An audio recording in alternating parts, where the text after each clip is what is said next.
how your role in compliance has changed your worldview of people and how easily they can be manipulated? That's a great question. It's just made me more aware. It opened my eyes not only to, well, you see it all around, don't you?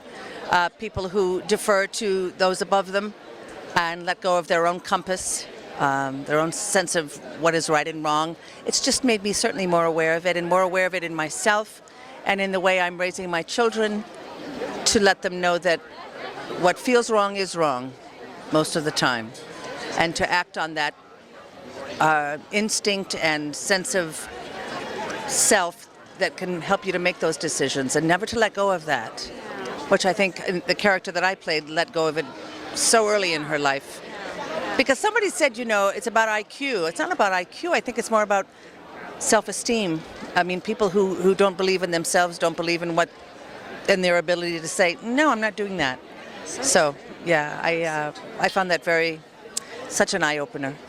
It will teach all of us to listen to our inner compass. Exactly. Totally. And from an early, and I hope in the way that we raise our children, you know, do what you're told and defer to the church or defer to authority isn't really, I don't think those are the words we need to say to them.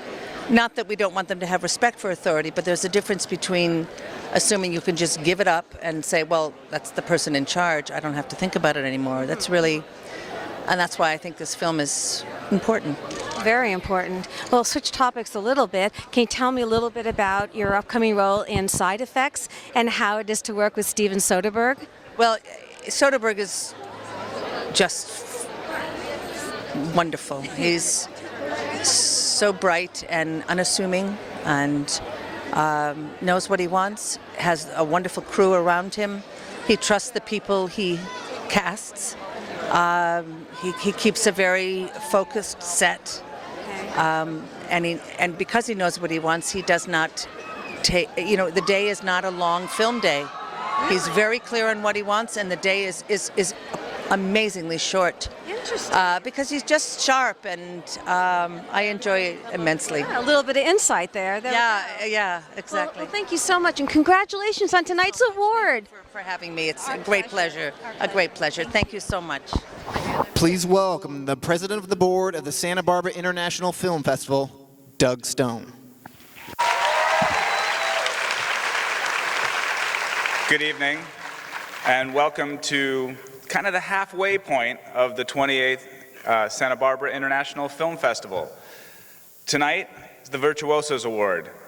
It's a great evening, a chance not to see one person, but to see 6 people who had fantastic performances this year. The moderator for tonight, his 3rd year in a row, he is the host of the Frontrunners on Fandango, Dave Karger. Please welcome Dave.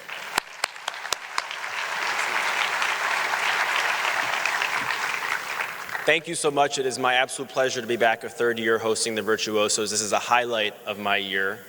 I love this crowd, I love this theater, I love this town, and it's a pleasure for me to be here. I will tell you, if there's one thing that our 6 very impressive virtuosos can teach us, it's that when you're an actor, a breakthrough moment in your career can happen at really any time. It can happen in your first professional acting job, as it did with our Oscar nominee Quvenzhané Wallis from Beasts of the Southern Wild. It can happen when you're, let's say, in high school or college age, like Elle Fanning or Ezra Miller. It can happen when you've been at it for about a decade or so, when you're in your early 30s, like Eddie Redmayne or Omar Sy. Or it can happen when you've been toiling on stage, film, and television for over 3 decades, like Ann Dowd. It is a fantastic half dozen of actors tonight that I'm going to have the pleasure to introduce you to, but before I do, let's watch a highlight reel of their work. So please welcome Ann Dowd.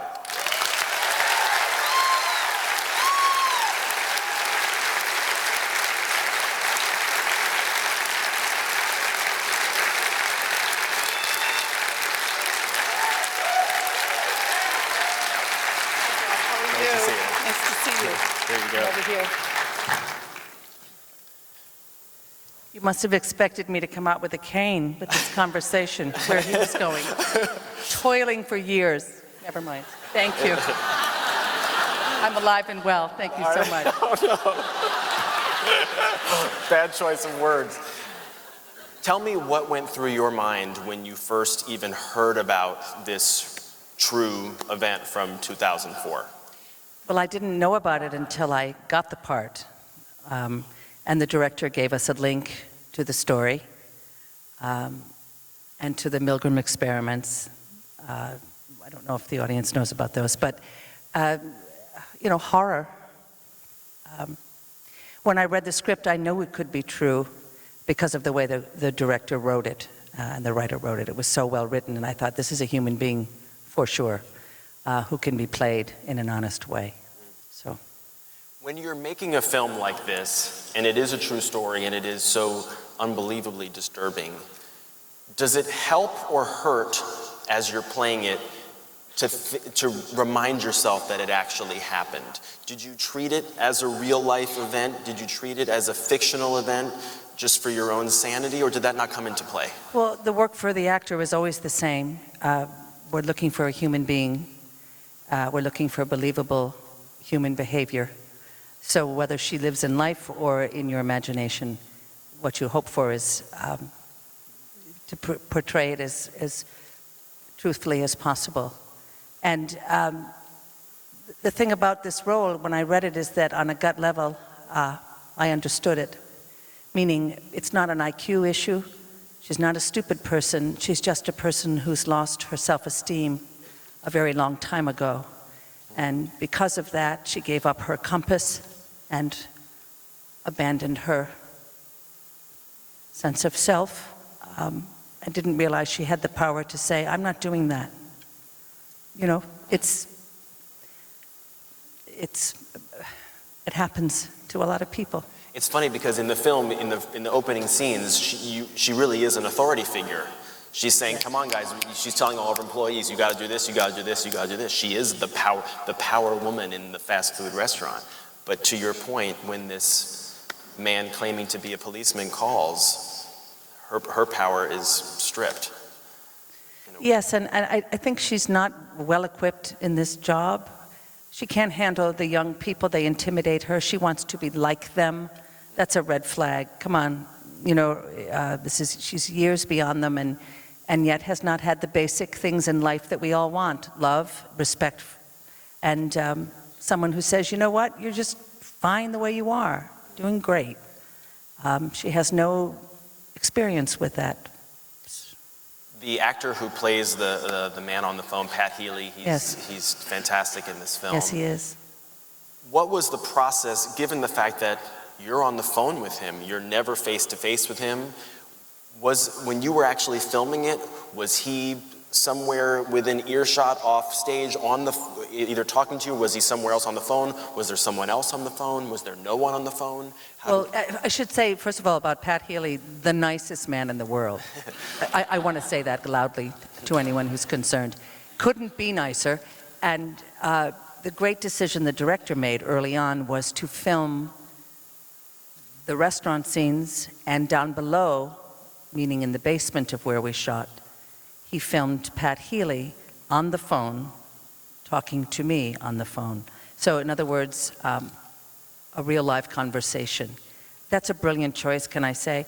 Because there was no pretending to be on the phone. There was simply hearing this person trying to respond. What is he talking about? But never going to your head, which is lethal for an actor, you know, because it was all happening right at that moment. I think that really made the huge difference in the film, and it was thanks to Craig Zobel, who directed and wrote the film, made all the difference in the world, I thought. When you were all on set and you were not actually filming, if you were on a break or at lunch, did you and the cast members find yourself talking about this and the psychology of this whole event? Oh no, never any of that. I think it's rare on a set for an actor to talk about while your downtime is happening, to actually talk about the film itself. the work speaks for itself. You know you're going to get out there and do the scenes. We were sitting, this is the wonderful thing about independent films. You know, cash is a great thing, may I say, which we had none of. But, so I'm not saying that's the way to go. But, you know, no one's running off to the trailer, because there are no trailers. And you're lucky to be sitting on the empty camera box, if you should be so lucky. Otherwise, you're standing. It's like doing a school play in the best sense of that. Huge camaraderie. Dreamer Walker, who's the wonderful actress playing the young woman, is a doll. Loved her instantly. We talked. We talked about our lives. We talked about, you know, Dreamer was moving to start her life in Los Angeles. That's what we talked about. We talked about my children and our lives, really. And we were thick as thieves, you know, very quickly. Actors have that gift, if you don't mind my saying, because that's how we do things. Intimacy has to happen really quickly so that we can get the job done, so to speak. You are a mother yourself. I am. Did you feel maternal towards her? I did very much so. And to be honest, I think one of the reasons this character, the red flag, does not go up more quickly is because she's not a mother. Those of you here who are parents, once you have children, the sense of protection of young people is a part of your life, where you think, wait a minute, who's this man and what is he asking me to do? Sandra does not have that reference, so anyway, yeah. Now, in all of the toiling for decades and decades that you've done... Can he not get off on this? stage, just kidding. I'm an ingenue. What is the problem? But if your face is familiar to people, you were, for instance, Tom Hanks' sister in Philadelphia. Yes, I'm kidding. You're lovely. Thank you. You're very sweet. Okay. Okay, I feel so much better now. And so Natalie Portman's mother in Garden State. What I love about this performance is that you're no one's sister or no one's mother. You are your own woman in this. Yeah, that no must kidding. have been exciting for you. That was heaven sent, I'll tell you. It's really true. It was not in reference to anyone else, except the demons that live in her life. Tell me about how you had to, if you did, fight for this role. Did you know instantly when you read it this was something that was going to have potential? Oh, no fighting. That was the extraordinary part. I read it and I thought, well, this has been cast, and there will be a star playing it. So why am I going in? But that happens, you see. You go in case they don't take the role. Do you know what I'm saying? It's a form of purgatory for the Catholics in the audience. But I read it and I thought, fantastic. And I went into audition, and Craig Zobel and I worked. That's a great sign in an audition when you actually get down to work. You do your scene and they don't say, thank you so much for coming in. And you say, thank you, all the best. This was right down to work. We tried the scenes in a number of ways. We spoke very honestly about it. And for the first time in my life, as I was leaving, I said, I've never said this, decades old that I am. I said, sorry, doll, 3 times, and then we move on. I said, if you're interested in me, I want you to know I'm interested in you. I said, looking at the director with a firm gaze. And then he said, well, we talked about dates. I was doing a play, and it looked like the dates weren't going to work out. And I'm thinking, I said, well, you just have to get me to the theater by 7 o'clock, and then we're all good. But of course, you can't do that with an independent picture when you're on a wing and a prayer. You can't guarantee. So I thought I had lost that part. And then after the first act of this particular play I was doing, which is very tiresome and exhausting, I was laying down flat on my back in the dressing room, too much information, and the phone rang, and I thought, I never would answer a phone during a performance, but I looked over, and it was my manager, and I thought, oh, I'll take this. And she said, you got compliance.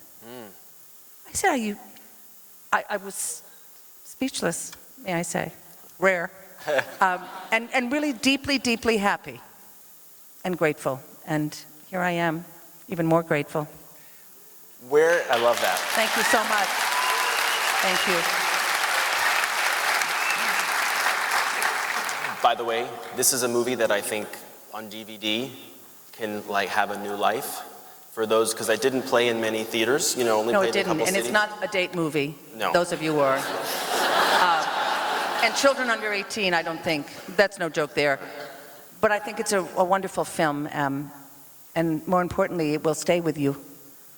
And it might get you to ask a question or two that could change the course of things, possibly.